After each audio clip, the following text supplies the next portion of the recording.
Jerry Allerton, age 21. Single, picture of the average American young man, full of confidence and high hopes, trying to find a place for himself in life? Perhaps. But with an interesting slant. This young man at 21 already knows more about one of the most incredible and rapidly expanding new sciences of the space age, underwater sound, than most of us will learn in a lifetime. Jerry Allerton, Petty Officer, 2nd Class, U.S. Navy, sonar technician, submariner.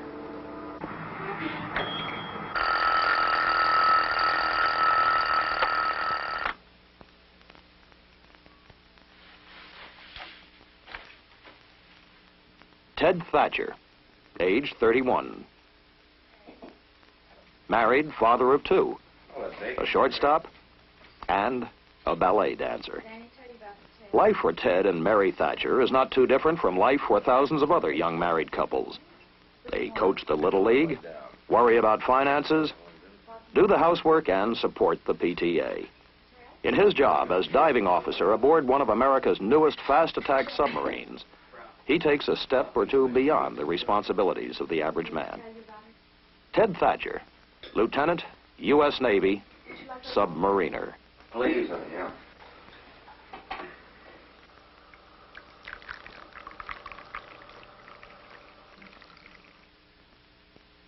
Steve Ferris, age 35, married with 3 children.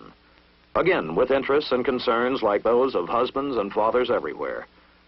But unlike most men of 35, Steve Ferris, graduate of the United States Naval Academy, the U.S. Naval Submarine and Nuclear Power Schools, has a singular responsibility: the complete command of a $30 million fighting machine, a U.S. Navy submarine. Steve Ferris, Lieutenant Commander, U.S. Navy, submariner.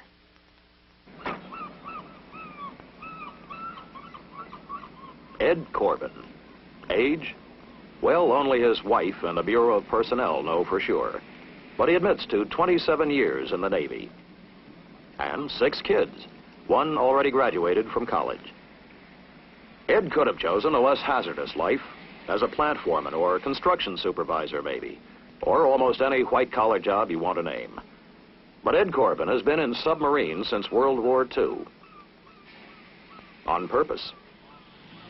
Because he likes it. And because he thinks it's worthwhile. Going to sea is nothing new for Ed, or for his family. The routine is so familiar that the kids usually don't even make it down to the pier anymore. Ed Corbin, Master Chief Petty Officer, U.S. Navy, submariner. This is about these men. The Ed Corbins, the Ted Thatchers, and the Jerry Allertons. Of many ranks and ratings at bases throughout the world.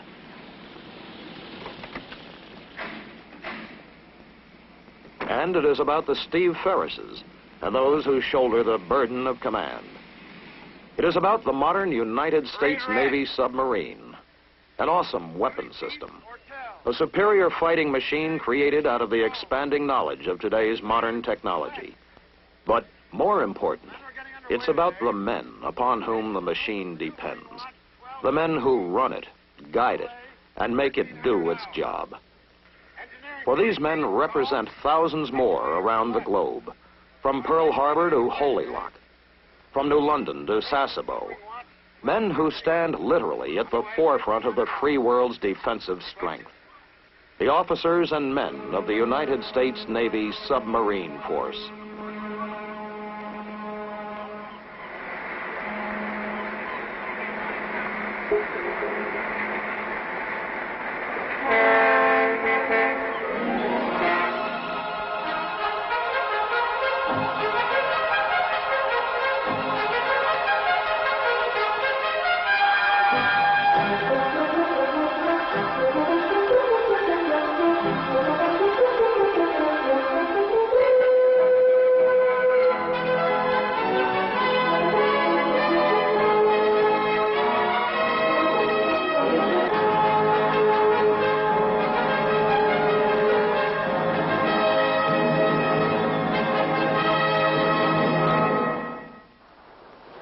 Today, with many eyes turned outward, toward the outer space away from Earth, some men have turned their attention toward an inner space beneath the surface of the seas. It is in that world of inner space where these men, the submariners, go to play a deadly serious 20th century game of cat and mouse. In the years since World War II, the rapid development of underwater technologies has thrust the submarine into the forefront of the naval balance of power.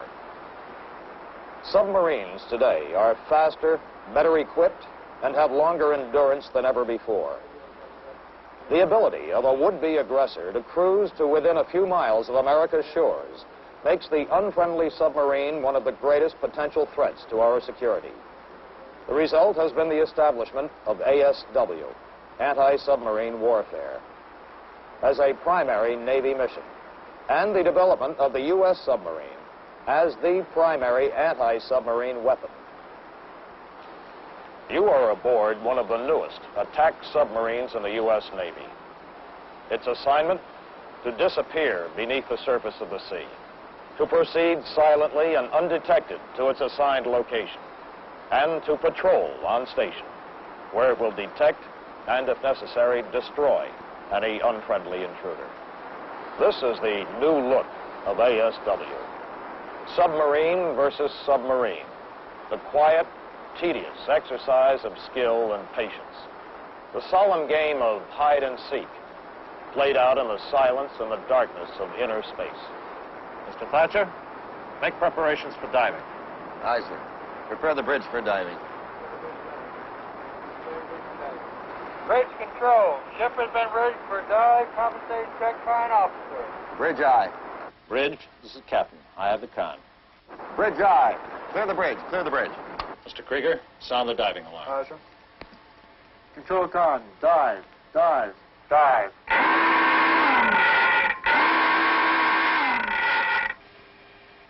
I'll head 2/3. 2/3. Bring out the bow plane. Bring out the bow plane, Judge. 2/3.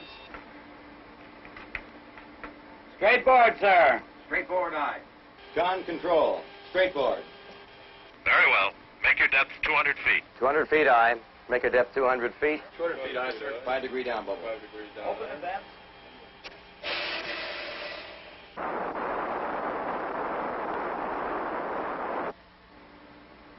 All compartments report condition normal on the dive, sir. Secure the phone. Secure the phones, aye. Secure the phones.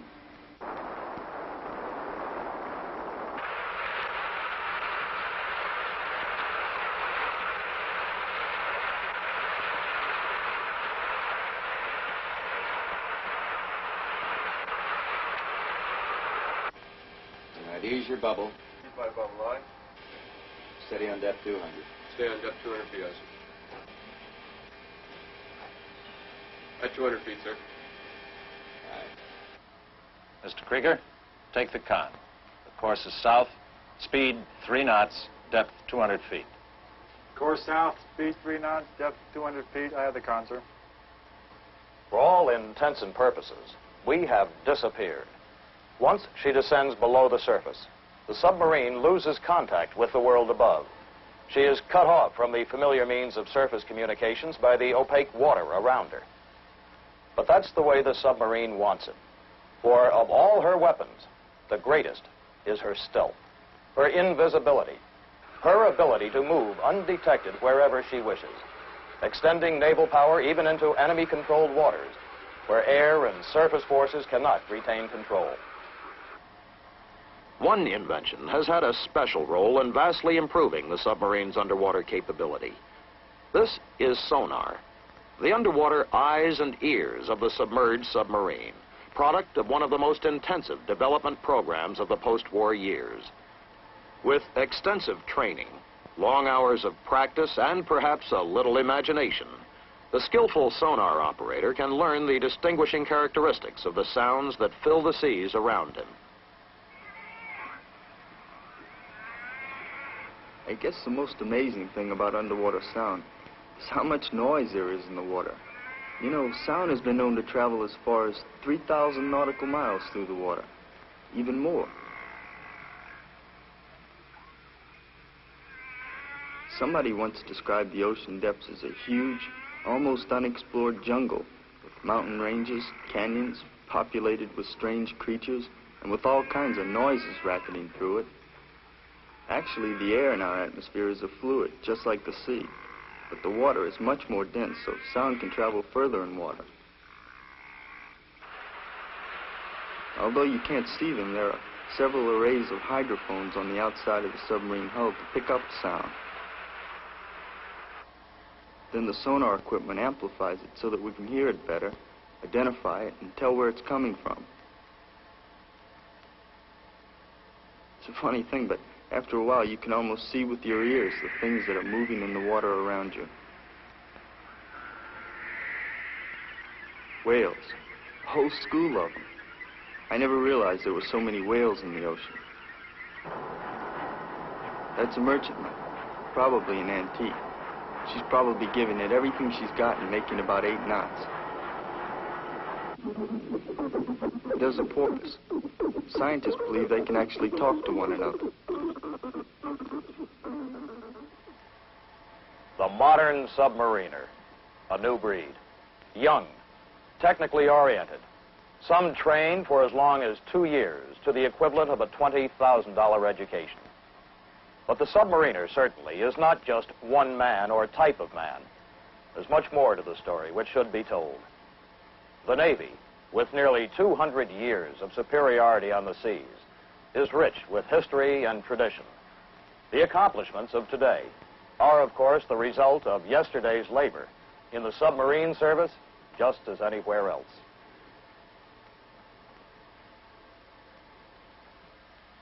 I can remember when I was a little kid, seeing movies of the USS Holland, first submarine ever commissioned by the U.S. Navy. I remember my father said, you wouldn't be able to pay him enough to get him down in a thing like that. A man named John Holland built it and proved it really worked. They could even get a torpedo inside of it. From 1900 to 1914, 25 submersibles were accepted by the Navy. They carried only a handful of men and cruising ranges were limited. But most people didn't really consider the submarine a serious military threat until the First World War. German U-boats proved that the submarine was a deadly killer and revolutionized naval warfare. America went to work after that. The L boats, O, R, and the S boats. But the big advance came in the World War II fleet-type submarine. She was 320 feet long, faster and had greater endurance than any other sub in the world. My first 2 subs were fleet types in the Pacific, where the submarine force piled up a record number of kills against enemy shipping. Well, we thought then that the fleet type was the last word. Of course, that was, let's see, 24 years ago. None of us could have realized then how incredible the changes of the next 20 years would be.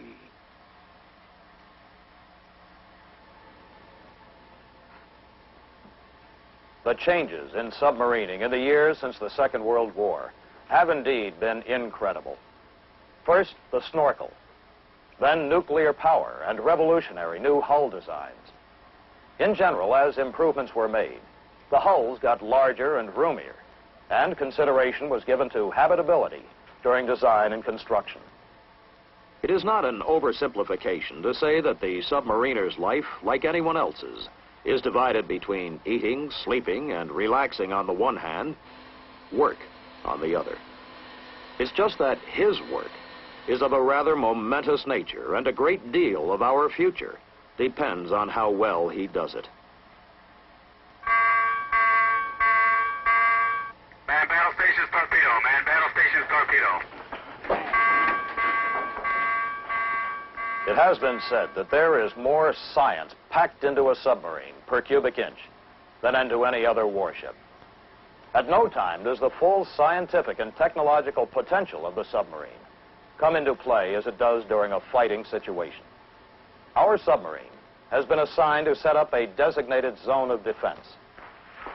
This zone will be invaded by a submarine playing the role of a hostile intruder. Our mission? To discover his intrusion, pinpoint him, and simulate his destruction. Con sonar, I have a contact on the RO-80U, bearing 120, drawing right. At the call to battle stations, every job is taken over by the man best qualified to do it. The submarine comes to its peak fighting condition. At the con, the ship's commanding officer and his assistant approach officer. The diving officer, responsible for the submerged operation of the ship. Nearby, the fire control party, the fire control coordinator, and 3 fire control system operators. Their responsibility to solve the mathematical problem of determining the relative positions of own ship and target, and put the torpedoes on the right track to hit the target. The plotting party, supervised by the plot coordinator. Information received from sonar is applied to different plotting techniques in a multiple attempt to get an accurate solution of the target's course, range, and speed. Below in the torpedo room, weapons system personnel man their stations and prepare to ready the designated weapons for firing. The indicators on the weapon monitor panel keep the operator and the torpedo tube captains informed of the status of the entire fire control system and what is taking place above in the attack center. Con sonar, I now hold target bearing 125 in audible contact, evaluated as possible snorkeling submarine, designated Sierra 10. Very well, sonar. Send bearings every minute and report when you can hold them in ATF. Sonar I, contact Sierra 10, now bearing 127 and closing. Make ready Mark 370 torpedoes in tubes 1 through 4. Aye, sir. Tubes forward, con. Make ready for Mark 370 torpedoes in tubes 1 through 4. Con attack. Mark 370 torpedoes are loaded in tubes 1 through 4. Con sonar, contact Sierra 10, bearing 129. Evaluated as definite snorkeling submarine. Am tracking in ATF. Very well, sonar. Get a turn count on the contact. Sonar I. Plot. We'll make an approach against contact Sierra 10 bearing 130. He is a snorkeling submarine. I intend to fire 2 Mark 370 torpedoes. The tactics of a submarine attack are divided into 3 phases: contact, approach, and attack. The first phase is now complete. Already we know quite a bit about our adversary. He is a diesel-electric powered boat, capable of running submerged on his batteries even more quietly than a nuclear sub. But his batteries eventually run down. He has been forced to come to surface to suck in air through his snorkel, to run his diesel motors and charge his batteries.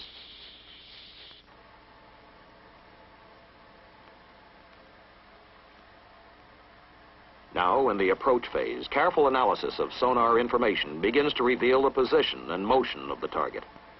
The plotting party and the fire control party, using the sonar measurements, begin to pinpoint a target they cannot even see. Slowly, as we move closer and closer to the target, the information is modified, refined, becomes more and more exact. As the solution begins to look good, the final settings are made in the torpedoes. Set medium speed, normal search pattern with running depth 60 feet. And the tubes are made ready for launching.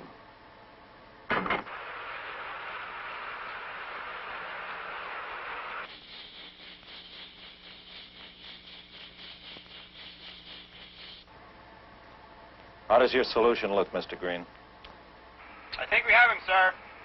We need one more bearing from sonar plot.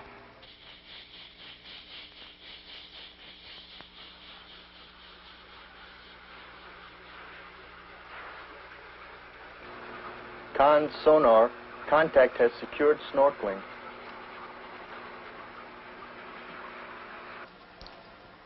Contact has secured snorkeling. Plot I.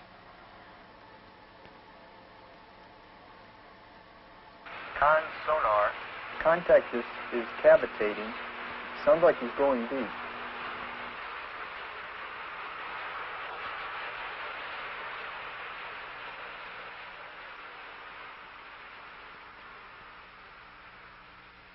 Sonar, contact has faded.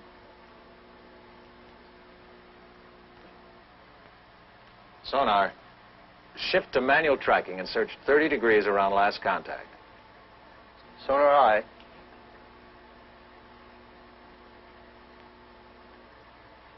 Sonar, do you hold him? Sonar eye, wait. Con sonar, I hold no contact.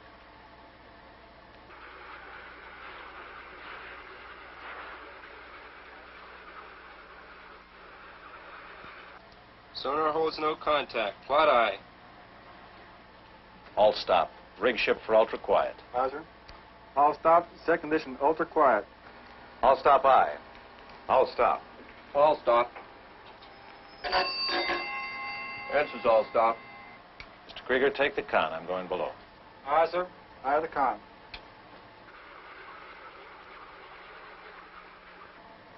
Moments before the fire control solution is solved, the enemy stops snorkeling and goes deep.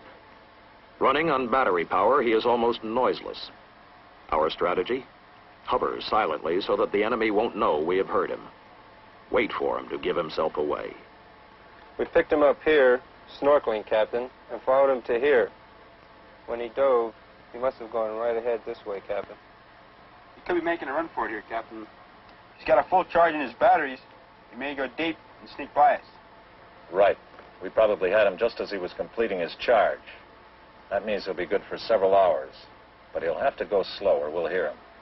Now, my guess is we ease over this way. We should pick him up about here, right after lunch. Yes, sir.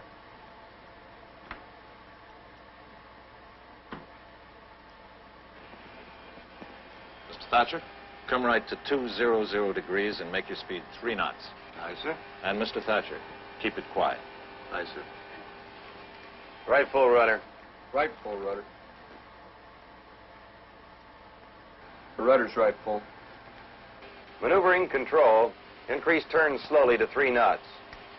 Increase turn slowly to 3 knots. Maneuvering aye. Steady up on course 200. Steady course 200, helm aye. And now, what is the hardest part of all for some? The waiting. The careful, stealthy moving silently toward where the target possibly may be.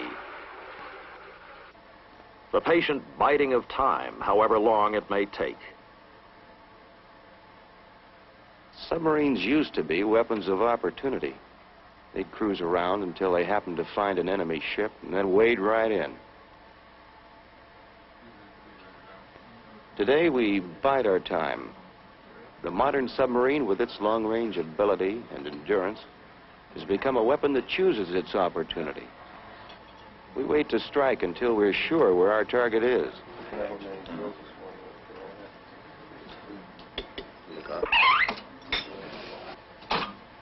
Captain, pass the word to man battle stations. I have him again. Snorkeling. Same contact we had this morning. Let's get him this time.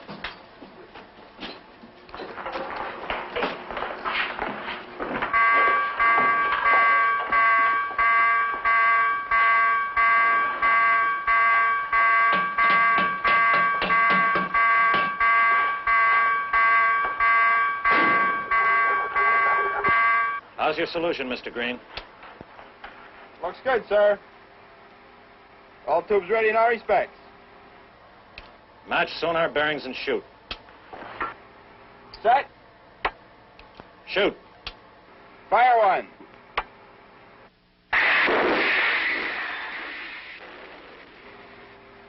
Set. Shoot. Fire two. In an exercise firing of this kind, the target is notified by underwater telephone as soon as the torpedoes are fired. Notify Rum Runner the units are away. Aye, aye, sir. Rum runner, run runner. This is Tabasco, Tabasco. 2 acoustic units away. Time, 1240 hours. Out.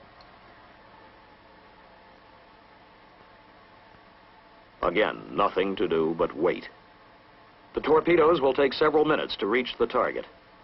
If they are on their mark, the target will hear them and report the outcome of the attack over the underwater phone.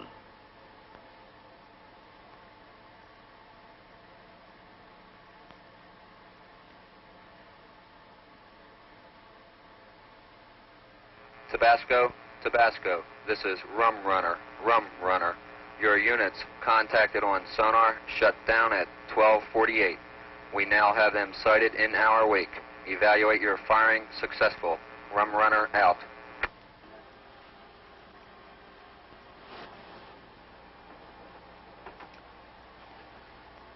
For these men, the successful completion of this mission, even though it was just an exercise, is of most critical importance.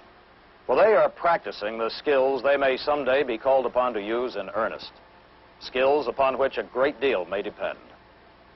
They are working in a new dimension, under a new discipline, and armed with a host of new technologies, which even the visionary builders of America's first submarine, the Holland, could never have imagined.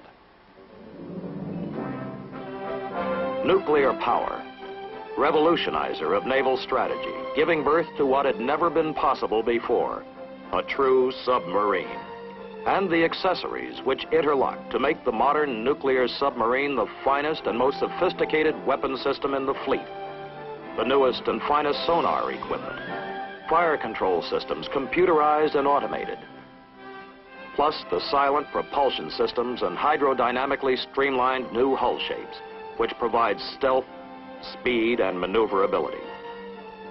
And yet, it is important to remember, in all the sweep of technological advance which has brought these mechanical achievements into existence, that none of it can function without the man.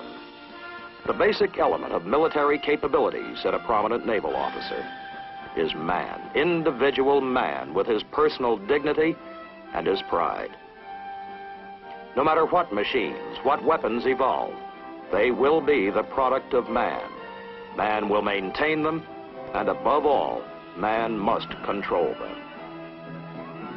Today, a new breed of forward-thinking men maintain that control over one of the most powerful and sophisticated weapon systems, which stands in defense of the free world. They are the Submariners.